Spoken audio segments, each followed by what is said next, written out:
Riot, for the first time ever, released a patch rundown, and then a few hours later, released the full patch rundown. They didn't even wait a full day in between, which is kind of weird. So I guess we're just gonna react to the patch rundown with numbers. 14.24, which is going to be another small patch, just like the last patch, is the last patch of the year. Although I think they talk about that they might micro patch as well. It's a possible they're gonna do a micro patch. Warwick, we found a better way to return Warwick's attack speed functionally on acquiring targets and re-implementing in this patch. This is being paired with a small nerf. He's performing very well for especially average play. Yeah, Warwick is like very good for like low elo games in like jungle and top lane. Viktor, thanks for all the feedback on Viktor's gameplay. I have been talking to a variety of Viktor mains to ensure our gameplay iterations are hitting the mark. Like all of you, I also love Viktor. He's my second most played champion. W has been rescripted to consistently stun after 1.25 seconds, rather than variably between 1.1 to 2 seconds, but we are making further changes. We've heard the feedback about Viktor W being unsatisfying and not powerful ability. Wanted to give some rationale for why we are trying to make it satisfying and consistent but not more powerful. This means things like ensuring that visual cues line up with when it starts ticking up, slowing immediately on the zone forming. If Viktor W is too strong, it will require too many trade-offs to both his class profile, he'll be more of a catcher, and need to trade off some of the aspects of his kit that stand out relative to the roster, his burst, replayability, and speed in particular. Okay, I kinda agree with what he's saying here. He's basically saying that like a lot of people are complaining that W is a shit ability, which it was, but now that they're going to make it so it procs the stun more consistently, it will be basically a better ability. They don't want to make W too strong, because then you're going to probably make the champion too strong, because then people are not going to be able to get on top of him. He's going to be too good at like kiting. So then what's going to happen is that he's going to have like a very oppressive play pattern, which happened already in the past. Even though Viktor is getting some number changes, I'm really worried about everything that's going to happen to Viktor, and I'll explain shortly why this is. We and many Viktor mains consider these aspects to be scared, and to facilitate his identity of being a close-range champion with his profile, it is important that W serves better as a reactive zone-controlled pushing tool rather than a cast spell, okay? So they want W to be like more of a reaction. Somebody gets on top of you, you place it. They don't want you to W somebody and then person can't even move out, and then you catch them and then it's free E, free Q, free ult, whatever. There's still a little room for a buff as a catch tool, which is why we're also buffing it slightly, but not overly so. Viktor's early agency has been low for a while in high level of play. In low level play, he tends to observe decent performance. So yeah, basically Viktor sucks in high elo and Viktor sucks in pro play, but Viktor is not bad champion, like Emerald, Plat, Gold, basically, is what he's saying. Especially after Biscuit mana removal and reliance on early junglers to get Hex fragments, this leads to him feeling overly reliant on the team in the early game. So we're bringing back some of the ability to trade and attrition with E-mana and Q-shield buffs. The passive stacks will be more reliant on farming well, rather than flipping an early fight when he's weak. The W consistency will also help him more in early skirmishes. Overall, we hope these changes attempt to strike the right balance of his weakness being exploitable, but not too weak, which allow his strengths to shine. Okay. Ambassa, we're overall happy with how Ambassa launched, not being too weak strong for early mastery curves, and got 2 solid patches of observation on how her matches, builds, and learning curve are playing out, without interference from needed balance change and micro patch. Okay, this is not exactly true. Ambassa probably needed a nerf last patch, to be honest, but I do agree it wasn't as big of a problem as some of the other releases, but now obviously she's too strong. Now that players have started to learn though, her top end power is starting to show, and we're taking down her ability to have much more dominance across her matchups. With Grass, Second Wind, and the shield size, even in her tough matchup, she's coming out even ahead too often through attrition, and that's not giving enough agency back to her opponents. Okay, whatever. This is, don't need to read the explanation, so I'm just gonna tell you exactly what's happening. So, Mastery, we got Critical Strike buffed on Q. I don't think this is going to be... I mean, I don't know exactly how big this buff is going to feel. But the reality is that Crit Mastery is a lot harder to pull off than on-hit Mastery. The way itemization is set up for Mastery. Like, what is his crit item going to be, Rush? Like, Collector? It's going to be mega awkward to play Mastery without attack speed. I really doubted that Crit Mastery is going to, like, come back. Crit Mastery is way more unhealthy than on-hit Mastery, because what Crit Mastery is going to do, he's going to probably buy, like, Navori, and then he's going to perma reset with Q, and you're not even going to be able to attack him. So I think this is just like, we're gonna buff Mastery for the Bronzy who plays the off build of Crit E to make it a bit better for him, but we're not gonna make it OP. I think this is like kind of the direction we're going, and this change is fine. It's not gonna like, if you play on hit E, it's basically gonna do almost nothing to you. Rel is getting buffed. She landed like, she lost like 4% win rate when they did the whole changes to Rel. She's weak, she's bad.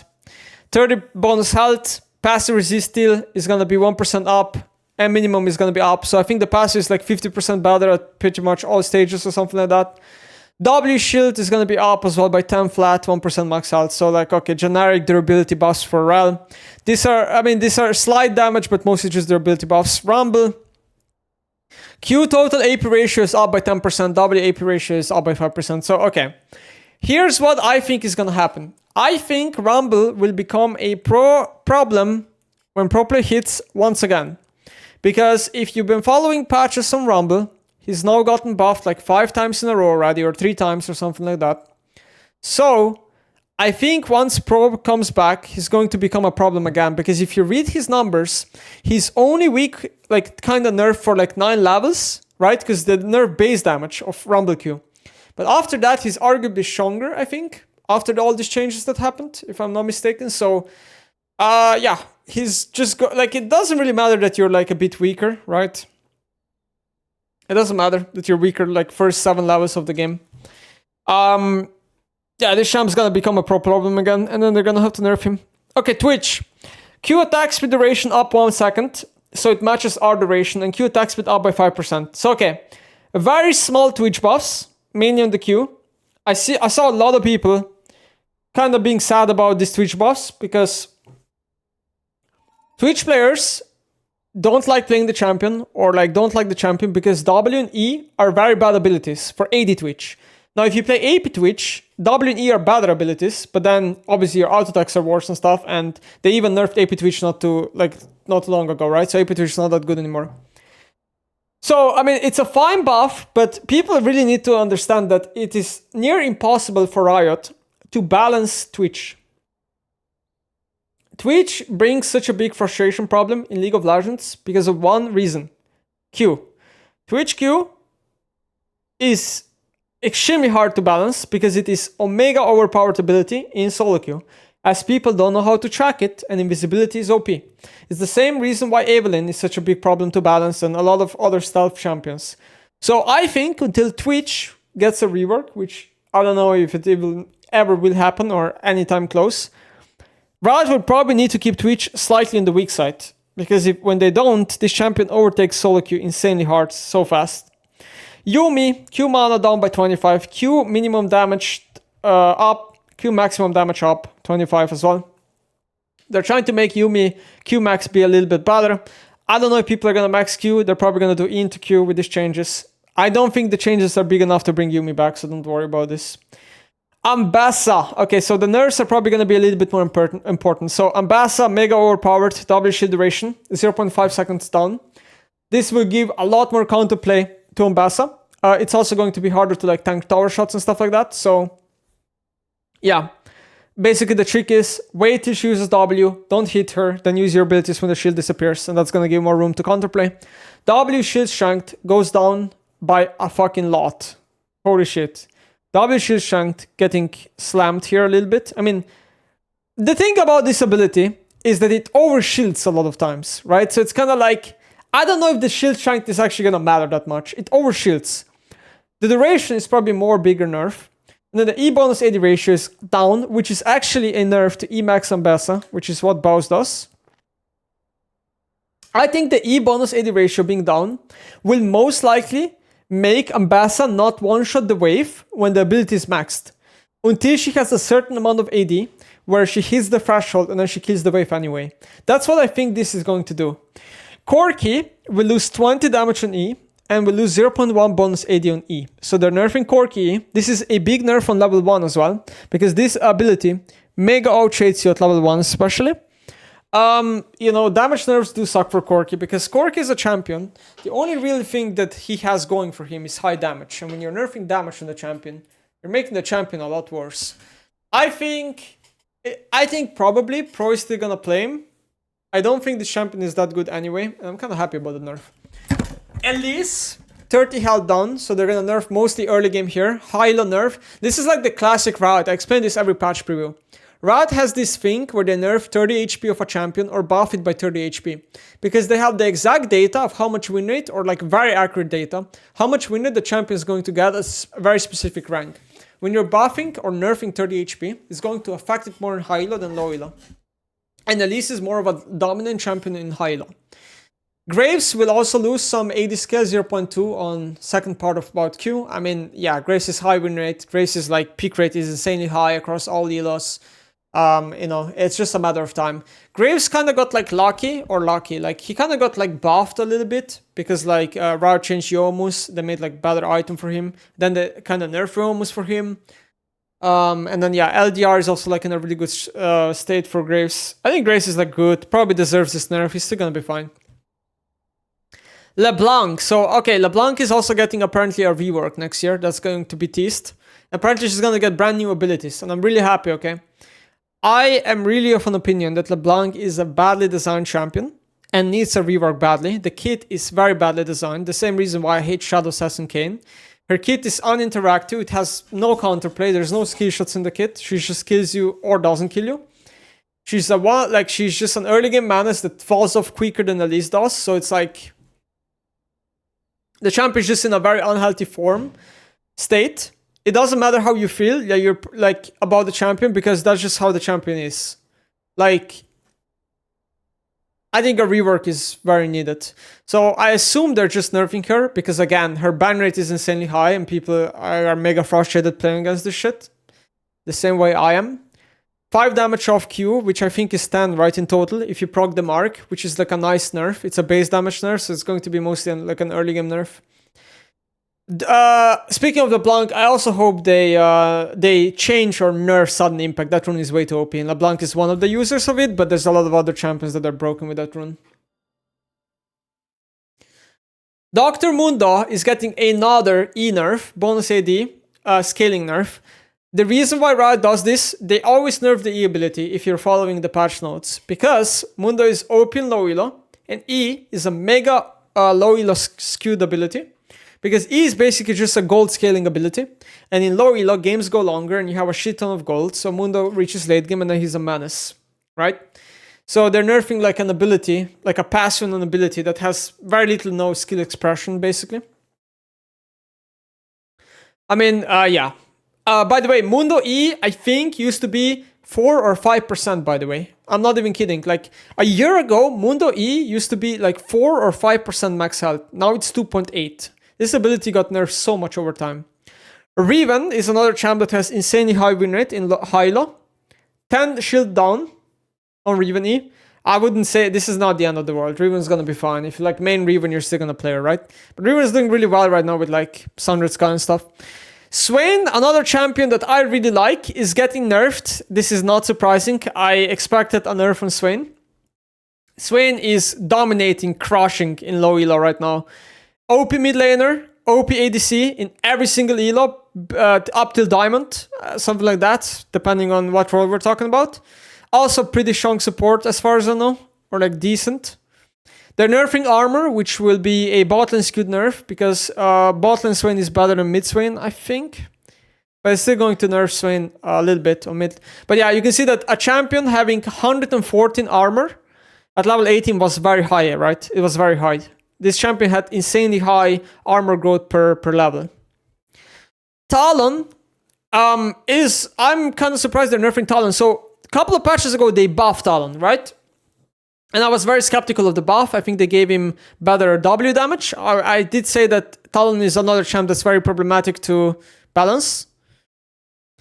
This time though, they're nerfing 3 MR and passive monster mod in jungle down. So this is going to be, I think, a bigger nerf in jungle than midland, but midland Talon is not that good anyway.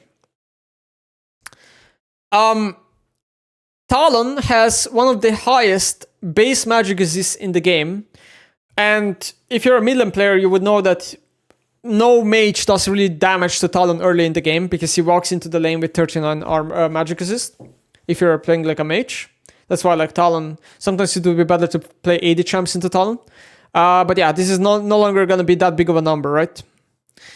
Okay, then I'm going to do Viktor last. So Warwick, base AD down by 2, W attack speed buff, duration increase, triggers immediately on new targets. It seems fine. Would maybe argue this will actually be a buff. Poppy, armor down but scaling up. So I think at level 11 onwards it's a buff. And then Q flat damage down early but scaling up.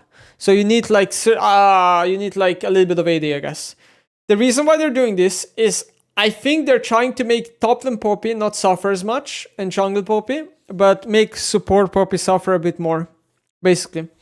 Trying to make Poppy weaker early, but give her a little bit better late. I think this is like fine. This is gonna miss mostly nerf support Poppy, which is very strong still.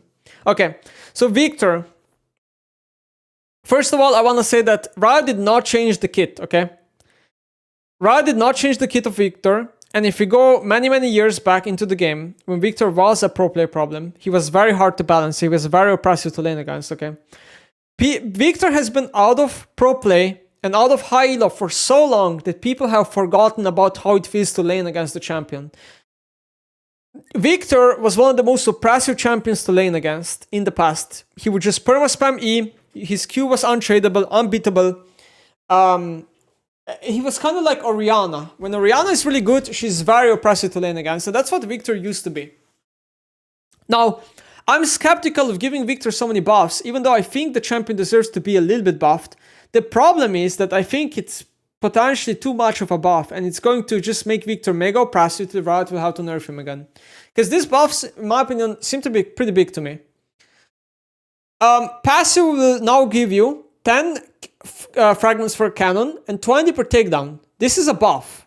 This is 100% a buff. Because if you play Viktor in high elo, you don't get many kills with the champion. It's so hard to secure kills early. Cannons is mega easy because you're good at the game, you're farm well. So this is a buff. Q flat shield will go up by 15 level 1. Like bro. His Q already shields decent amount level 1. You know what I mean? Like, if Orianna Qs you level 1 and you Q her, she barely breaks the shield. Now, with this buff, I think Orianna Q is not even gonna break the shield. So, crazy. This is going to be insanely big for early game, and he's already an oppressive laner if he goes like Ares Scorch. So, I'm really worried about this. W is going to be basically better because it's going to be more consistent. E mana cost down by 10. I do agree here with Riot with what they're saying.